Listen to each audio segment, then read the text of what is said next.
दोस्तों, अगर आप भी ITI बिल्डर ट्रेड से ITI किया हुआ है और आप स्किल टेस्ट इंटरव्यू या किसी exam DRDO NTPC railway ITI exam या ITI इंस्ट्रक्टर एग्ज़ाम की तैयारी कर रहे हैं तो आपके लिए आज का वीडियो काफ़ी इम्पोर्टेंट है, क्योंकि आपको टोटल इस वीडियो में 15 क्वेश्चन बताए जाएंगे जो कि बार बार हर एक एग्ज़ाम में पूछा जाता है। तो वीडियो को लाइक कर दीजिए, शेयर कर दीजिए और चैनल पर नए हैं तो चैनल को भी सब्सक्राइब कर लीजिए। दोस्तों चलिए, आज का जो पहला प्रश्न दिया गया है, निम्न में से कौन सी जलने वाली गैस नहीं है। ऑप्शन नंबर दिया गया है आपका ऑक्सीजन, हाइड्रोजन, एसिटिलीन या इनमें से कोई नहीं। तो ऑप्शन नंबर ए आपका राइट आंसर हो जाएगा, आपका ऑक्सीजन। चलिए, अगला प्रश्न दिया गया है आपका एसिटिलीन का रासायनिक सूत्र क्या है। आपको रासायनिक सूत्र बताना है। ऑप्शन नंबर दिया गया है C2H2, H2CO2 या C2H4। तो ऑप्शन नंबर आपका राइट आंसर हो जाएगा ऑप्शन नंबर ए C2H2। चलिए, अगला प्रश्न देखते हैं कि हाई प्रेशर गैस वेल्डिंग में एसिटिलीन का स्रोत क्या है। तो एसिटिलीन का स्रोत क्या है। ऑप्शन नंबर दिया गया है आपका एसिटिलीन जनरेटर, एसिटिलीन सिलेंडर, ए व बी दोनों या उपयुक्त में से कोई नहीं। तो ऑप्शन नंबर आपका बी राइट आंसर हो जाएगा, एसिटिलीन सिलेंडर। यह आपका सबसे हाई प्रेशर गैस वेल्डिंग में एसिटिलीन का स्रोत है। ठीक है, चलिए अगला प्रश्न देखते हैं कि लेफ्ट वर्ड वेल्डिंग टेक्निक में ब्लो पाइप का कोण कितने डिग्री पर होता है। वेरी वेरी इंपॉर्टेंट है। ऑप्शन नंबर दिया गया है आपका 30 डिग्री से 40 डिग्री, 50 डिग्री से 60 डिग्री, 60 डिग्री से 70 डिग्री या 40 डिग्री से 50 डिग्री। तो ऑप्शन नंबर आपका यहाँ पर सी राइट आंसर हो जाएगा, 60 डिग्री से 70 डिग्री। ठीक है, चलिए अगला प्रश्न देखते हैं। आर्क वेल्डिंग में आर्क का तापमान कितना होना चाहिए। ऑप्शन नंबर दिया गया है आपका ऑप्शन नंबर ए 3100 डिग्री से 3200 डिग्री सेल्सियस या 2500 डिग्री सेल्सियस से 3000 डिग्री सेल्सियस, 3600 डिग्री सेल्सियस से 4000 डिग्री सेल्सियस या इनमें से कोई नहीं।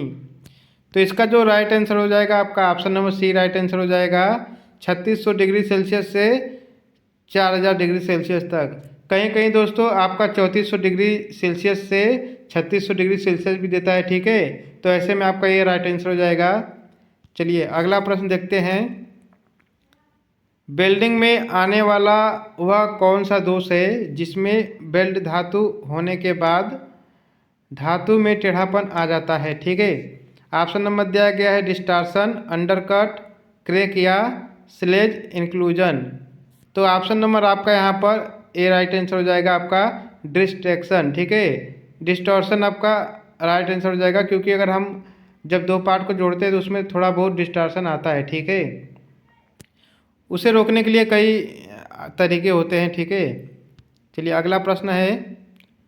आर्क वेल्डिंग करते समय धातु के बिखरे छींटों को क्या कहते हैं। ठीक है, तो जब वेल्डिंग करते हैं तो जो स्पैटर निकलते हैं इस तरह से दाने दाने, उसे स्पैटर कहते हैं। ठीक है, तो ऑप्शन नंबर इसमें कहाँ पर दिया गया स्पैटर, ऑप्शन नंबर बी। ठीक है, ऑप्शन नंबर बी आपका राइट आंसर हो जाएगा।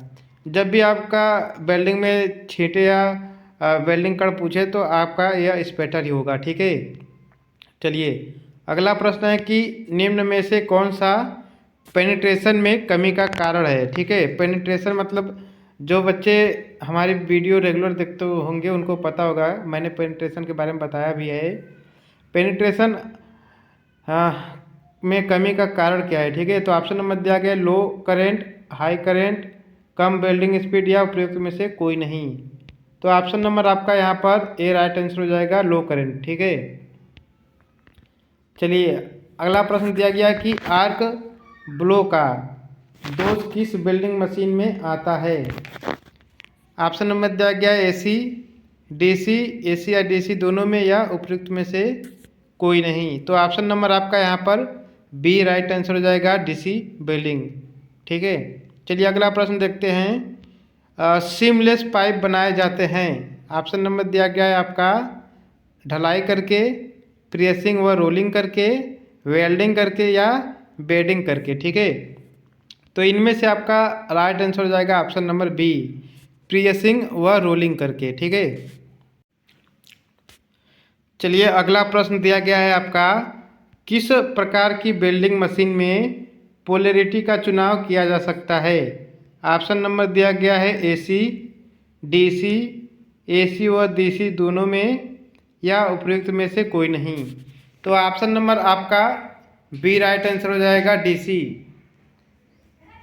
अगला प्रश्न दिया गया है आपका, निम्न में से किसके द्वारा यांत्रिक ऊर्जा को विद्युत ऊर्जा में बदला जा सकता है।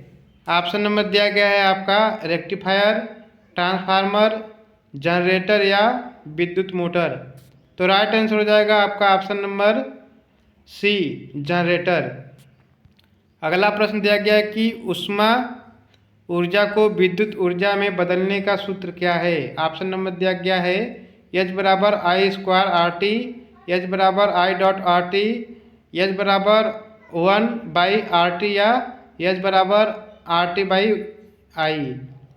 तो ऑप्शन नंबर आपका यहाँ पर ए राइट आंसर हो जाएगा, एच बराबर आई स्क्वायर आर टी। अगला प्रश्न दिया गया है कि निम्न में से विद्युत का सुचालक नहीं है। ऑप्शन नंबर दिया गया है तांबा, पीतल, प्लास्टिक या लोहा। तो ऑप्शन नंबर आपका यहाँ पर सी राइट आंसर हो जाएगा, प्लास्टिक। अगला प्रश्न दिया गया है कि तांबे का गलनांक कितना होता है। ऑप्शन नंबर दिया गया है 1083 डिग्री, 1235 डिग्री, 1150 डिग्री या 950 डिग्री सेल्सियस। तो राइट आंसर हो जाएगा आपका option number A, 1083 degree Celsius तांबे का गलनांक होता है। वीडियो अच्छा लगा हो तो लाइक शेयर कर दीजिएगा। धन्यवाद।